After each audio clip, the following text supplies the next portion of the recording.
Ladies and gentlemen, welcome to another episode of Bits and Boards. I'm your host, Christian Hicks, and I am joined today with two game developers, part of the Lake George Games Expo, Morgan Taylor and Chris Spahn. How you guys doing today? Wonderful. Good. Thank you guys so much for coming in. Really appreciate it, especially on a weekend. I know it's hard to figure out travel plans. So let's just start off with a little bit of your guys' gaming background. Whoever wants to start, where did your interest start? What made you get into game development and games in general? Yeah, so I think it all began when my dad brought home an Xbox Classic a million years ago, and I played a game called Psychonauts on it. One of the collectibles in that game is you get like little slideshows of their concept art. And I was like, oh, wow, you can make art for games? I had no clue. I just thought they just appeared for some reason. So from then on, I just, kept drawing. I wanted to be a concept artist. I went to college for games. I ended up getting a sort of degree in 3D animation since my college program didn't have a gaming wing at all. My thesis was actually their first working game for the art department. And then from there, I worked at a VR company for about 7 years doing the environments, props, animations, that kind of a thing. And then from then on, I started working as an indie developer, artist. I made a horror game called Descending with a friend of mine on itch.io that got a little traction on YouTube. And now I'm working on this Games Expo thing and a game called Dress to Kill with some of my friends online. Nice. What about you, Chris? I started playing games as a 5-year-old on the NES. Got it for Christmas just around the time the Super Nintendo was coming out. And then I got interested in game development when I saw the live-action adaptation of Disney's 101 Dalmatians. One of the main characters was a game developer who took the puppy's experience and made a game out of it. And I'm like, oh, so that's how it's created.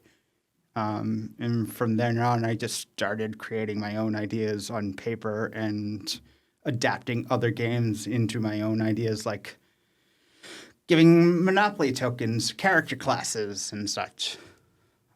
And what started this sort of partnership with the Lake George Game Expo? When did you guys realize that you were going to work together and create this sort of expo for other game developers like yourselves?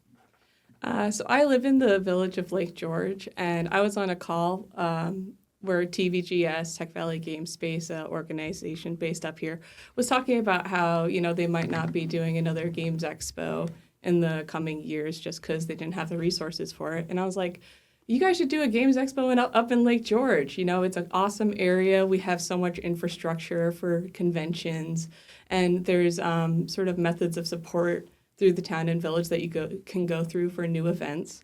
And then the next morning, I woke up to a message from Chris saying, so what's your Game Expo idea? And basically the rest was history. We met up, we talked about potential spots, and we picked a time and a place, and we just started working at it.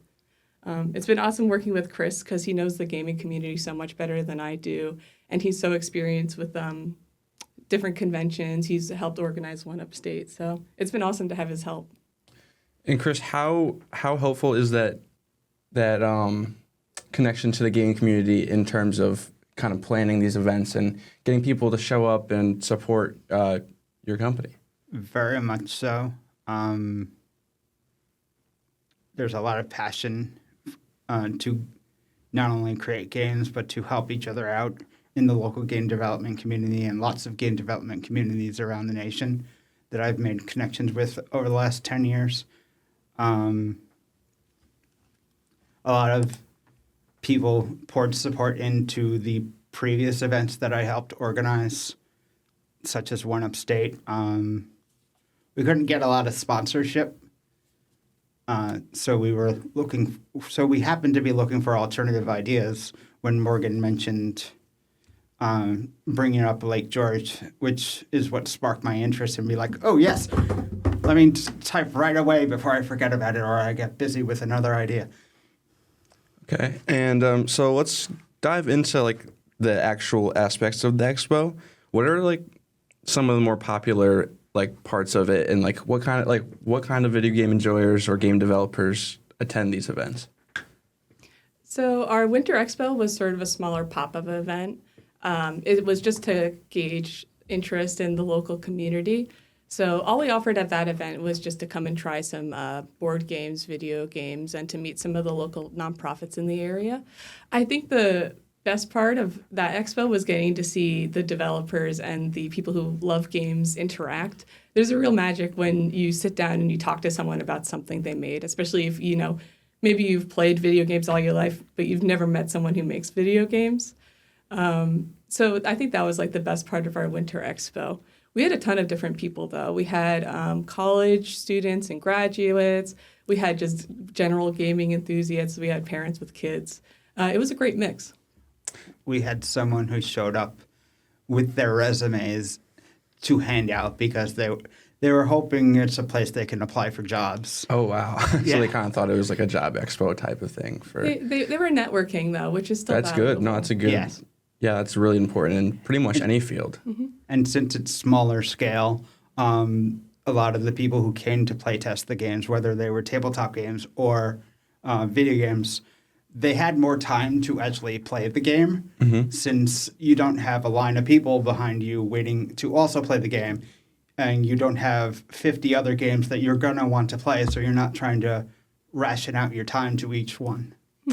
And has anybody like from this expo reached out and like expressed that they've found success after the expo, after people have tried their games that they've developed and it's gone on to be a pretty big hit? I showed my personal game Dress to Kill at the show, and I could say there was a bit of an uptick in clicks on our itch.io after the event. But once again, this was a smaller pop-up event. So I think most people, they met some like enthusiastic fans through it. They did get a lot of quality feedback. It wasn't a lot in terms of quantity, but the quality they got was pretty impressive because there are a lot of the people who come aren't their typical playtesters. So Yeah, that was hugely helpful. I had a mom who's never played a game before play my game. Oh, wow. So that was really awesome for knowing that, hey, my design is pretty intuitive. I only had to point out a couple of things. She figured out the controls and the general idea. And have you seen other people at that event kind of come in without any like knowledge or really like love for games and that kind of switches? Yeah, I think there were a lot of people who were open to give it a try. Some of the people who showed up were locals from the library. The Caldwell Lake George Library is where we held our winter event. And I think that if they weren't interested in games before, they were intrigued by them. Very nice. And do you know how many attendees there were at this pop-up event? I know you said it was pretty small, but do you know like a rough estimate? about 40. 40 to 50, I would say. We hit our goal. And Very nice. for, our first event ever up in Lake George, it was pretty exciting to see so many people come out, especially in the winter, because that's our off season. We're a very sort of summer-based town. A lot of our residents actually just have a second home there and then go down to Florida for the summer. So it was still great seeing so many people come out. And how was like the planning process behind it? Like how easy was it to promote? I know it's a pop-up event, so and also finding a venue and all the other aspects of planning. I would say that overall it's been a really fun experience for me. It helps that I've lived in Lake George now for about 5 years, so I knew generally what kind of venues are in the area. I was able to ask around, and I've been friends with the librarian, Laura Burrows, for a very long time. So when I brought up the idea, libraries always want sort of young, fun events to host, so she was super into it and super supportive. Many of the people who applied were enthusiastic. It didn't scare them away that this was a small event in the middle of winter at what's relatively a small town. Mm-hmm. Yeah. So what things are you planning to change for your next expo? Well, bigger is better. Yeah. We're hoping to have a bigger variety of different things people can do at our event. Right now, we have a video game and vendor room. We have one room that's going to be running presentations and QAs all day. We've been emailing with someone from Kickstarter about potentially doing a QA for people who want to kickstart their project, or red flags for attendees who don't make games on, like, here's stuff to look out for when you're wanting to support a game project. That's sort of in the works right now. We're also going to have a separate area for board game exhibitors, just so it's a little quieter and a little less chaotic than the hustle and bustle of our video game room. And then we also have another room where we're having a live RPG session. Potentially a cosplay contest is in the works. We're still planning that out. And then we're going to be doing some raffle baskets, so local video game stores and other community organizations could put together a little basket. Go ahead. The tabletop room is also going to have a library from a local collector of games that lives up near Lake George. They have over 600 games that they bring to their own convention. Yeah. They're agreeing to bring at least some of them to ours. That way, if there's any open tables and people just want to sit down for a game, they can. And that was going to be my next question, kind of. How many local companies and businesses have been reaching out for a sort of collaboration, or with a collaboration within your guys' expos? Our first priority right now is reaching out to exhibitors, but I'm personally working with the Chamber of Commerce on potential sort of collaborations with the local businesses. Very nice. Very nice. And the fort itself, the summer expo is going to be at the Fort William Henry Conference Center. The representative from them has been super helpful with supporting our project. Very nice. I think we could probably take our break right now, and then we can hop right back in if that's good with you guys. Sounds good. All right, we will be right back after this break.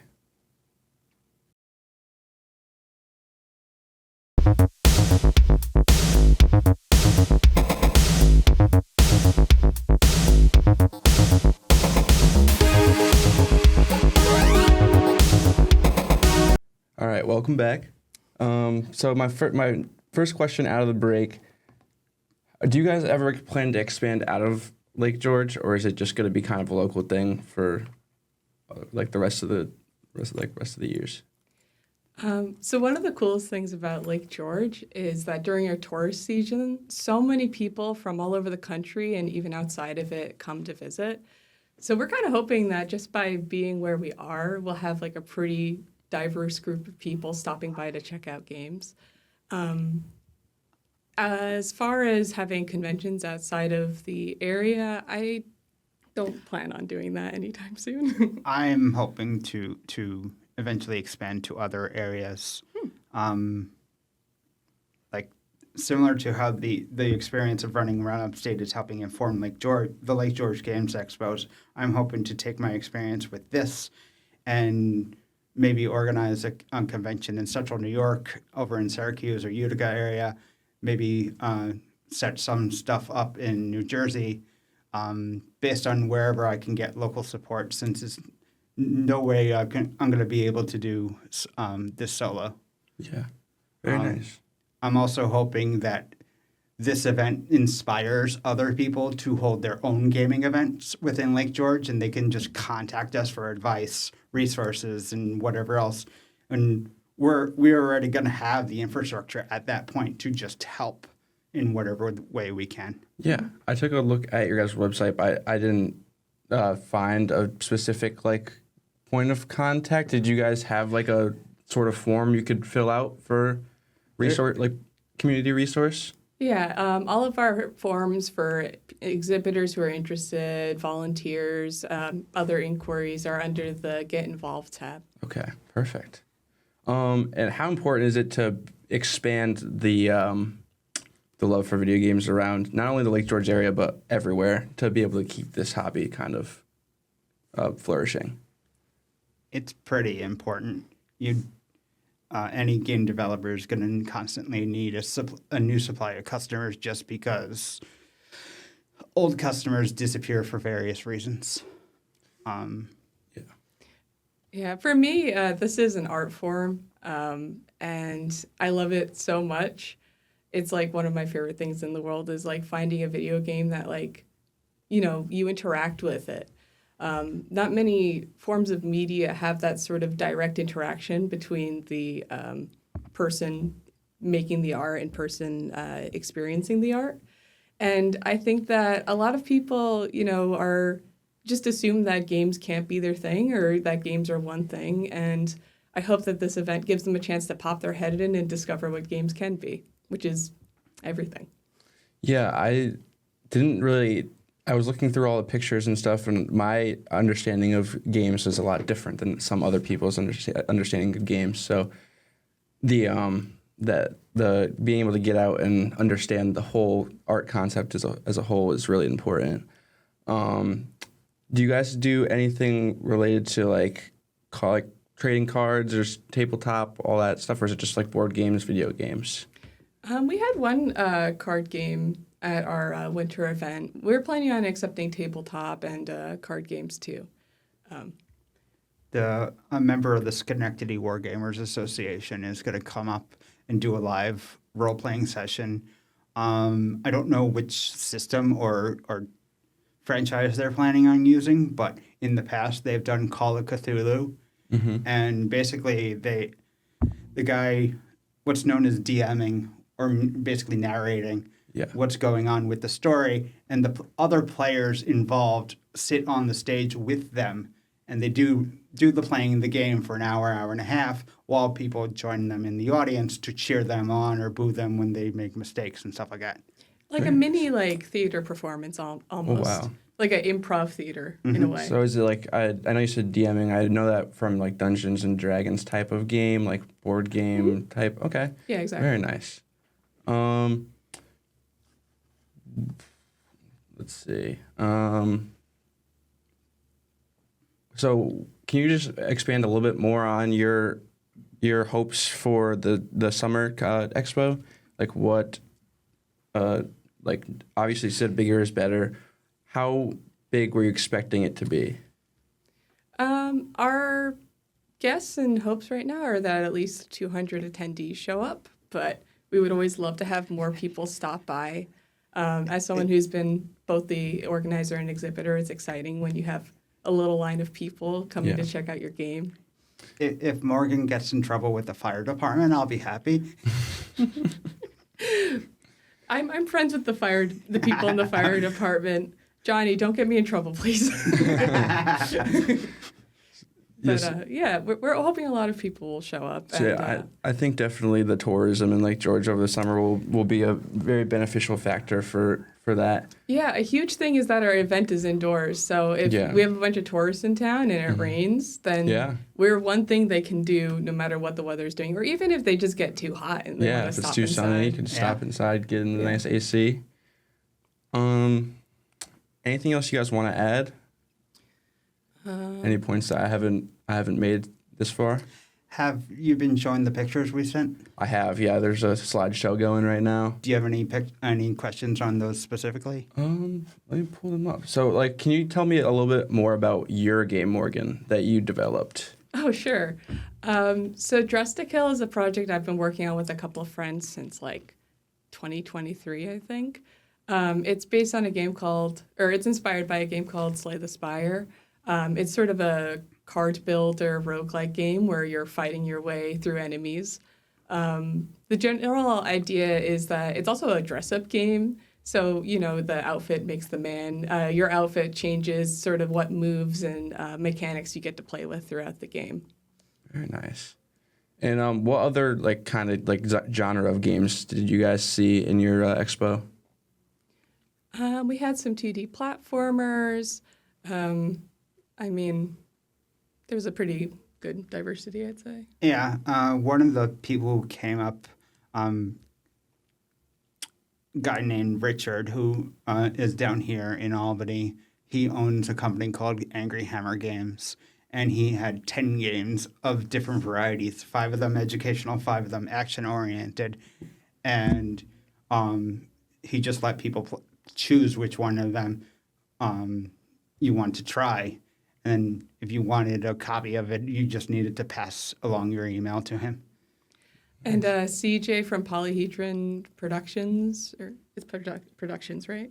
Yeah. He came up and he had a fishing-inspired game on a handheld Playdate console, which has its own little crank, and haptics and stuff. So it was really fun to sit there and fling and fish. So it's like a real fishing rod kind of thing. Yeah, That's really cool. So talk to me a little bit about the process of actually developing the games. I know you said you went to school for it. I have no idea what goes behind that, like the coding and all that. Can you just do a little briefing about that? Well, I've only done very rudimentary code. I'm a master of what programmers call spaghetti code, which is very bad. I mostly do the art. So when I'm working on a 3D game, it looks a lot like I'm sitting behind my computer turning gray blobs into shapes. And then when I'm working on a 2D game like Dress to Kill, I'm stuck in Photoshop drawing the same line over and over again. Oh, wow. So it's is it just a bunch of pictures pretty much just going? That's mostly what I'm involved with. Okay. When it comes to game design, for me, it mostly looks like putting a bunch of Post-it notes on the ground and being like, maybe we could have a mechanic where if they draw a card, they lose 10 life or something like that. Yeah. So, I mean, that's kind of the silly way of explaining it, but... Yeah. So my role in the game projects I've been involved in have mainly been from a management point of view, or at least from a creative director point of view. So I'm the person in charge of where all the files in the Google Drive goes. I make sure what's known as the game design document is all organized and has all the latest details. That way, if I'm gone and on vacation or something like that, the artist and the programmer and whoever else is on the team still has that reference document that they can look back to be like, oh, did you want this? Oh, did you want that? And so on and so forth. Okay. Yeah. Okay. I've been doing a little bit of that on Dress to Kill, and it's kind of like holding the idea of the game together. When you're working on a team, you have to make sure everybody's kind of working towards the same thing. Mm-hmm. So keeping sort of the idea and heart of what the game should be in one space through, organizing, giving people tasks, making sure people don't lose files, things like that, is really important. And if anyone out there wants to start making games, getting a good idea of, what you want to make and how long the different parts of it will take to make, I think is one of the most important skills, because otherwise you just end up spinning your wheels. Yes. Also, make sure the people who are on your team actually submit the stuff that they're supposed to submit. Yeah. So it sounds like communication is a very big part of the process, as it is in a lot of occupations and jobs. Especially here in the newsroom, we have a lot of strict deadlines. We got to communicate with each other. So, what? Do you guys set specific deadlines, goals that you want to achieve on certain dates or certain times for your game development? Yeah, so we do something called a code freeze, or we just call it QA time. Mm-hmm. So my team recently, we were submitting for the Winter Expo. So a couple of weeks out, we said, okay, no more changes. This is when everyone's going to play the game. And if there's anything that breaks the game, we're going to tell our programmers so they can fix it, because you don't want your game breaking in a room full of people trying it for the first time. So yeah. Chris, do you have any deadlines that you set usually? I try to. I'm not good at following deadlines on myself, so I also have trouble enforcing people on their deadlines, which some of my former employees have actually used towards their advantage, hey, can I get an extra week on this? And I'm like, yeah, it's kind of important that this gets done right, which has contributed to a snowball effect, because if you push one deadline off, then anything that's dependent on that deadline being successful is also pushed back. Yeah. Yeah, I haven't had super negative experiences with that, thankfully. My team has been really great about hitting their deadlines and getting their work done. We're trying to make sure no one ever has to crunch, to say, hey, this is a task that would bottleneck the rest of the team, to, communicate if this will stop the work if you don't get it done. We're also trying to communicate more about like, oh, hey, this is when I'm going on vacation. One of our artists is moving to Florida, so he's like, I'm just going to be not doing anything in May. And we're like, okay, we'll work around that. Yeah. Have either of you guys ran into the issue of one of your games going AWOL in the middle of like a expo or any like demonstrations? No, not yet. I have a little bit. Yeah. We had a pretty funny glitch, I think. So the laptop I used at the Games Expo, it was a little bit of an older one, but it had character, you know? it believed in itself. And at one point, it started getting a little hot, so we started getting some bugs, one of which was the main character's clothing flicking on and off. Oh, wow. Because it's layers on top of her. You know, nothing was there. It's like Barbie doll underneath, but it was just like, let me just close that real quick. But, you know, you just have to keep a cool head and roll with it. Like, the games are so complicated because there's so many different mediums and aspects to them that they can go haywire without, even if you, like, properly test it and prepare beforehand. Tabletops have different problems. Tabletop games, if you ever tried designing them, have different problems because you don't have the software to enforce the rules. You have to rely on the other players to agree to them. So a lot of tabletop games that I've designed, people are arguing with me about what's written in the rules. So they basically are saying that what you designed and the actual rules of the game are not right. Yes. Very, very interesting. Like one of the games I've been working on is a word-based puzzle game. You gotta buy words to form sentences. Mm-hmm. And then one of the play testers was a language major, specifically English. And he's like, and a lot of the times it's like, well, that doesn't make sense grammatically, or that doesn't make sense in terms of how people actually understand language and stuff like that. And I'm like, it's a game. It's not supposed to be like that. Yeah, there should be a distinction between, you know, actual like stuff like that and games. Yeah. It's like it's a different thing, you know. Sometimes you got to bend the actual, you know, rules of English to yes. to make the game make more sense. And so, how have you guys received any like pieces of advice or like help from other developers at your expos? Like personally, like have you seen things that other people have made and been like, oh, I want to incorporate that into one of my games? I haven't, mostly because events that I manage, I really don't have the time or patience to also run my own booth where I have people testing my games, because I'll be more focused on making sure the other exhibitors and attendants are happy and stuff like that. I don't want to also try to manage people trying to test my games. As someone who just did it, I don't recommend that either.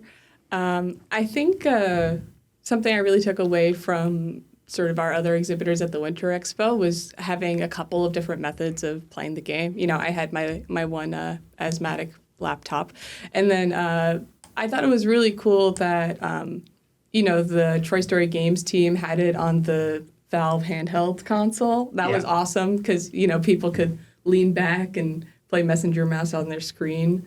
And they also, you know, when we had a lull in the people stopping by, we all played each other's games. Yeah. The other developers had a lot of really excellent feedback for Drustical, which I really appreciated. And I hope I gave good feedback to them, too, when I tried out their games. I think the coolest thing about having people play test is it's just such a big morale boost. I think people who are starting to make games and feeling frustrated with their own project should go and show it to somebody else, because there's nothing that'll get you out of your own head like someone being like, oh, yeah, I see what you're doing here. This is pretty cool. Yeah. That kind of leads me to my next question. I was going to ask each of you guys to give a piece of advice to someone who may want to start developing games but doesn't know where to start. My advice is to join one of the local development communities. Ask around if anybody's willing to mentor them. Online tutorials definitely help, but they're very static in what they can offer. Like they can't fix a new bug that the online video was never designed to cover. Yeah. And hey, if you're one of those people, send us an email at lakegeorgegamesexpo@gmail.com. We have a mentorship program that is still open if anyone wants to hop in. So if you want some direct mentoring, we would be happy to provide it for you. I think my advice would be to try and make something for a game jam. Like even if, like me, you don't really know that much about programming, there are a ton of sort of more programming-friendly tools. One of the first games I ever made was on RenPy. That one's super straightforward if you're new. And I also use the Unity visual programming, which is where the spaghetti code came from for me. But it got me through my first game jam, and from there, that's where I met my sort of partner in crime on the indie horror game I made, Descending. There are also a lot of game engines out there, such as Construct 3 and Game Maker, that are designed for people who don't have much coding experience or don't want to get involved on the coding side just because they can't think in that manner, such as more of an art person. Yeah. Yeah, I think everyone finds sort of success in the new things they try differently. I'm very stubborn. I like to make what I wanted to make, so I can never just follow along a tutorial. I've just Frankensteined every game I've ever made together when I do it solo. But it's also good to ask for help and see if you can team up and bring your talents to a team too, if you can find the people. It's fun. Is there any other topics or anything you guys want to talk about that I haven't touched upon before we end? If anybody in the audience has any other events that they'd like to have us have a booth at, let us know. We do enjoy going to these other events, such as down in New Jersey and Baltimore and stuff like that, just to talk with other game developers, see if they want to come up and show their game at our events. And do you want to give a quick sneak peek for the next expo? Like any details you can share right now? Yeah, sure. So the Lake George Summer Expo, the Lake George Games Expo Summer Expo, is going to be in Lake George, New York.